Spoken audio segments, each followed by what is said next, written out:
ওরে বাপরে বাপ, হাজারপুরের সাওয়াল পাওয়াল খেজুরের রস খাওয়ার জন্য পাগল হয়ে গেছে দেখতেছি। শাহজাদপুর থেকে মোটর সাইকেল নিয়ে এই যে কুয়াশার মধ্যে কিভাবে যে চলে গেছে এই শীতের মধ্যে, তারা যা গেছে হেই বনগ্রাম।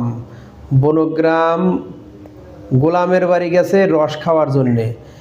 এত সাওয়াল পাওয়াল যে গেছে, আল্লাহ! রসওয়ালা তো রস দিবেরই পারতেছে না। কত মানুষ যে ফিরে আসলো এই রস খাবার পারল না।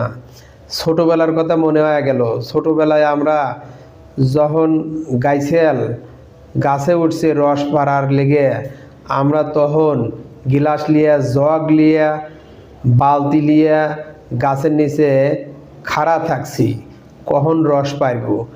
এই রস পাইরিয়ে আনলি পারে কারাকারি করে আমরা রস খাইছি। সেই স্মৃতি আমাগারে মনে পড়ে গেল। আজকে শাহজাদপুরের সাওয়াল পাওয়াল সব রস কারাকারি করে খাইতেছে। কার আগে কেটা খাইব দুলো অন্ধিকার। শেষে তো মেলা লোক রস পাইলই না, ফিরে গেল।